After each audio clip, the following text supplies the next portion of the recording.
Hello guys, welcome back to my channel. So आज जिस book की हम बात कर रहे हैं उसका नाम है गॉड ऑफ रैथ, जो कि लिखी गई है रीना केंट के द्वारा। और आज इस वीडियो में हम कवर करने वाले चैप्टर नंबर 2 और चैप्टर का नाम है ससली।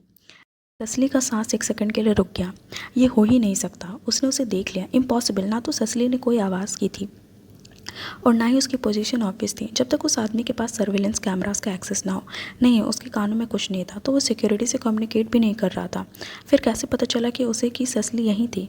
उसने धीरे से आसपास देखा ताकि कंफर्म कर सके कि ऑरेंज मास्क उसे ही बोल रहा था, किसी और से नहीं। तभी एक नंबर अनाउंस हुआ एलिमिनेट होने के लिए, और उस खामोशी में वो आवाज़ मौत जैसी गूंज उठी। ससली का कंधा थोड़ा सा हिल गया, पर वो वहीं की वहीं रही, जैसे किसी ने उसे जकड़ लिया हो। ऑरेंज मास्क 20 मीटर दूर क्लब को शोल्डर पे रखकर बिल्कुल कैजुअल स्टैंस में खड़ा था, लेकिन आंखें सीधा ससली की डायरेक्शन में टिकी हुई थी। उसके नियॉन ऑरेंज मास्क ने उसकी प्रेजेंस को और भी प्रेडेटर जैसा बना दिया था, पर उसकी नज़र सीधा ससली पे नहीं थी। यानी अभी एग्जैक्ट लोकेशन का पता नहीं लगा। निकल, अब जब तक मैं मौका दे रहा हूँ। अगर मुझे खुद निकलना पड़ा तो सीन खराब होगा। उसके रोबोटिक जैसे कोल्ड वॉइस हवा में गूंज उठे। ससली ने सोचा, साइको। उसकी टोन एकदम मशीन जैसी थी, बिना किसी इमोशन के, जैसे कोई इविल रोबोट हो जो ह्यूमैनिटी का एंड प्लान कर रहा हो। तुम्हारा वक्त ख़त्म हो गया। ये लाइन उसके जाने से पहले ही ससली के अंदर धमक से लगी, और बिना कुछ सोचे उसने उल्टा भागना शुरू कर दिया। एक अजीब सी एनर्जी उसके अंदर भर गई, सिर्फ एक मकसद के साथ, बचना। एलिमिनेशन का डर नहीं था, पर जिंदा निकलने का था। वो झाड़ियों का उस कैमोफ्लेज के लिए करते हुए भागी। कांटे, टेढ़े ब्रांचेस उसके हाथों और गर्दन को काट रहे थे, लेकिन ससली रुकी नहीं। उसके पीछे फुटस्टेप्स आ रहे थे, लंबी, भारी और इरिटेटिंगली स्टीडी। उसका दिल और तेज़ धड़कने लगा। वो बचपन वाला हाइड एंड सीक का सीन याद आया, लेकिन इस बार सिर्फ डर था। मसल्स टाइट हो गई थी, पल्स उसके कानों में गूंज रहा था। उसे पता था, अगर पकड़ी गई तो ख़त्म। अगर अनकॉन्शियस हुई तो, अगर हॉस्पिटल जाना पड़ा, अगर मम्मी पापा को पता चला कि उनकी बेटी ने किस टाइप का स्टूपिड डिसीजन लिया है। नहीं। वो भागती रही, लेकिन जितना भागती थी उतना ही ऑरेंज मास्क और पास आता जा रहा था। उसके फुटस्टेप्स अब और लाउड लग रहे थे, जैसे वो जानबूझकर उसे पकड़ने में लेट कर रहा हो, जैसे किसे देखना चाहती हो। ससली कितना दूर जा सकती थी? सडिस्टिक, ससली ने सोचा, जैसे बिल्ली छोटी सी चुहिया से खेल रही हो। ससली ने आसपास देखा और एक बड़े से पत्थर के पीछे रोड के साइड छुप गए। उसकी सांस अब किसी जैसे केज में बंद जानवर जैसी हो गई, पर फिर भी वो अपने आप को स्टिल रखने की कोशिश करती रही। क्या वो बच गई? उसकी आंखें रास्ते पे टिकी थी। कुछ सेकंड्स निकले, कोई नहीं दिखा, लेकिन ये सेंस नहीं बनाता, वो तो उसके इतने करीब था। तभी उसने धीरे से अपना सर घुमाया, और ऑरेंज मास्क वही था, ट्री के साथ कैजुअली लीन किया हुआ, आर्म्स क्रॉस्ड, क्लब उसके हाथ में लटका हुआ था, एक ओपन धमकी जैसे। क्या रीज़न है कि तुम हमेशा छुपी रहती हो? उसकी आवाज़ अब रोबोटिक नहीं लग रही थी, जैसे ससली अब उसके लिए थोड़ी सी वर्दी हो गई हो। और उसकी एक्सेंट, ससली ने पहले भी सुनी थी ये आवाज़, लेकिन तो क्या वो गैरेथ या किलिन कार्सन हो सकता है, या जेरेमी वॉलकॉफ? जेरेमी ना हो। ससली के लिए जेरेमी सबसे डेंजरस था, क्योंकि बाकी हेथन्स अपने एक्शंस अनाउंस करते थे, पर जेरेमी छुप छुप कर सब कुछ करता था। क्लब में एंट्री सिर्फ भागने से मिलती है, छुपने से नहीं, उसने फिर कहा। ससली ने बोलने के लिए मुँह खोला, फिर तुरंत बंद कर दिया। अगर एक्सेंट से उसकी नेशनैलिटी पता चल गई तो फेल। ऑरेंज मास्क ने ट्री से पुश किया और आगे बढ़ा। ससली पीछे हट गई, तभी उसका पैर पत्थर से टकरा गया। तो अभी तक भाग नहीं रही? उसका वॉइस और डार्क हो गया, जैसे वार्निंग दे रहा हो कि अगली बार उड़ान से पहले ये लास्ट चांस है। ससली ने पूरा ऑक्सीजन अपने लंग्स में भरा और भाग गई, पर 2 कदम भी नहीं चली थी कि पैर नीचे से निकल गया और वो मुंह के बल गिर पड़ी। नंबर 23 एलिमिनेटेड, स्पीकर ने अनाउंस किया। उसका जिस्म दर्द से भर गया, घुटना जल रहा था, हिप बोन पे ब्रूज पड़ गए थे। वो ज़मीन पर लेटी थी, हाथों से मिट्टी पकड़े हुए। धीरे से उसने सर उठाया। ऑरेंज मास्क अपने ब्लड रेड गोल्फ क्लब को इंस्पेक्ट कर रहा था। ससली ने आंखों से उस क्लब को देखा। क्या ये उसका खून है? शायद नहीं, शायद उसने क्लब से ट्रिप किया था। वो बैठी अपनी जीन्स और टी शर्ट से मिट्टी साफ करने लगी। उसका घुटना से ब्लीडिंग हो रहा था, और सब कुछ इसलिए एटलीस्ट वो बेहोश नहीं हुई जैसे बाकी लोग। एटलीस्ट अब उसे पता है कि हेथन्स मैंशन का स्ट्रक्चर क्या है। तभी ऑरेंज मास्क ने अपना हाथ बढ़ाया, उसका ग्लव्ड हैंड ब्लैक, डार्क और नाइटमेयर जैसा। इतनी इनकम्पिटेंट होके तो इनिशिएशन में कैसे आई? ससली ने उसका हाथ झटक दिया, उसकी बात काट के। स्लैप की आवाज़ हवा में गूंज गई। एक थप्पड़, एक खामोशी में छीरा, और ससली स्टिल रेडी थी। हर सेकंड में बस जिंदा रहना था। उसने ससली को ऑलरेडी एलिमिनेट कर दिया था, तो अब उसके चेहरे को देखने का क्या मतलब? ऐसा कोई रूल तो था नहीं, और वैसे भी जब ससली उसे नहीं देख सकती थी, तो क्यों ये हक है कि वो उसे देखे? ये तो अनफेयर है। दुनिया फेयर नहीं होती ससली, ऐसी ही है। माँ के वो कड़वे शब्द का इको उसके दिमाग में गूंजता है। उसने गहरी सांस ली और उठने लगी। ससले ने डिसाइड कर लिया था, वो अपने एलिमिनेशन के ह्यूमिलिएशन के बारे में सोचना बंद करेगी। इस बचे हुए वक्त को वो किसी काम के लिए यूज़ करेगी जिसके लिए वो यहाँ आई थी, स्नूप करना। लेकिन एक सेकंड वो खड़ी थी और अगले ही मोमेंट किसी ने उसके बालों, नहीं, उसके विग को कस के पकड़ लिया और उसका पूरा जिस्म उस फोर्स के साथ हिल गया जैसे किसी ने उसे पीछे से खींच लिया हो। उसकी पीठ किसी हार्ड चेस्ट से टकराया और उसके गले के पास एक गोल्फ क्लब था। लिटरली उस आदमी ने वो क्लब उसकी ट्रैकिया के अक्रॉस रखा हुआ था, तभी वो सिर रखा था। लेकिन वो चाहे तो एक सेकंड में इतना प्रेशर डाल सकता है कि सांस लेना भी मुश्किल हो जाए। उसका हाथ ससली के विग के अंदर घुसा हुआ था और उसकी ग्रिप इतनी टाइट थी कि ससली का बैक उसके सीने से चिपक गया था। ससली ज़्यादा छोटी नहीं थी, लेकिन वो आदमी टॉल, ब्रॉड और एक टाइटन जैसा प्रेजेंस वाला था। उसके ग्लव्स और बॉडी से लेदर और बर्गमॉट का एक रॉ सी खुशबू आ रही थी, एक अजीब सी इंटॉक्सिकेटिंग और स्कैरी मिक्स। उसका मास्क उसके सांस लेने की आवाज़ से और भी ज़्यादा क्रीपी बना रहा था, जैसे कोई पुरानी हॉरर मूवी का विलन हो।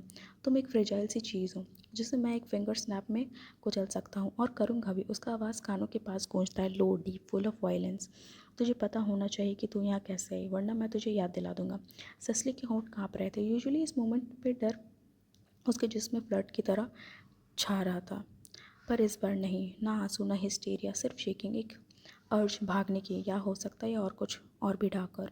जैसे उस डर की उसे चाहत हो, जैसे वो डर उसकी वेन्स में दौड़ता एड्रेनलिन बन चुका हो। क्लब अब और टाइट उसके गले पर प्रेस हो रहा था। सांस लेना मुश्किल, लेकिन अब भी पॉसिबल। क्या तू चाहती है, क्या मैं तुझे कचल दूँ? उस आदमी का सवाल आया। ससली ने सर हिलाया, पहली बार अपना चेहरा ऊपर उठा के उसकी आंखों में देखा, और वो दिल की दूसरी बड़ी गलती थी। उस आदमी की आंखें डार्क ग्रे, ठंडी और ब्लैंक थी। ऐसी आंखें जो या तो बारिश लाती हैं या तूफान। ऐसी आंखें जिनके पीछे सिर्फ कियोस छुपा होता है। उन आंखों से बच के कहाँ भाग रहे कोई। ससली ने हाथ उस क्लब के खून लगे एंड पे पकड़ के उसे अपने गले के पास खींचते हुए चैलेंज दिखाने से बेहतर था कि वो समझे कि ससली में कोई थ्रेट ही नहीं है। शायद तब उसे वो छोड़ दे, शायद ये एक्ट उसे इम्प्रेस कर जाए। लेकिन उस आदमी की आंखों में कोई इमोशन नहीं दिखा, खाली, डेड। फिर भी उसने क्लब के दूसरे एंड को छोड़ दिया और अपने बड़े हाथों से ससली के हाथ के को कवर कर दिया। उसका ग्रिप इंट्रूसिव था, ऑलमोस्ट पेनफुल। उसने क्लब को और टाइटली ससली के गले के अगेंस्ट पुश किया। ये चाहिए तुम्हें? उसने गुस्से से बोला।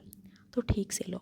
ससली के सांस बंद होने लगे। उसका फेस का कलर बदल रहा था, उसका पूरा जिस्म रेजिस्ट करना चाहता था, लेकिन उसने खुद को कंट्रोल किया, माइंड कंट्रोल, क्योंकि जब तक दिमाग का कंट्रोल तेरे पास नहीं है तब तक वो तुझे तोड़ नहीं सकता।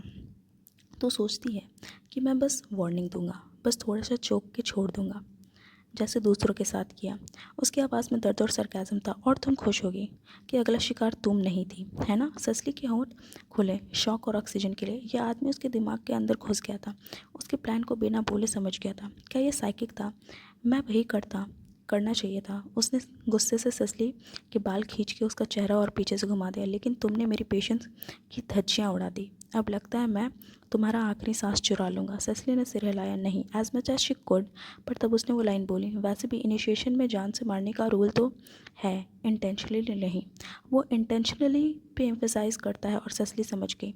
वो कह रहा है कि वो अगर उसे मार भी दे तो उसे एक्सीडेंट कह के निकाल सकता है।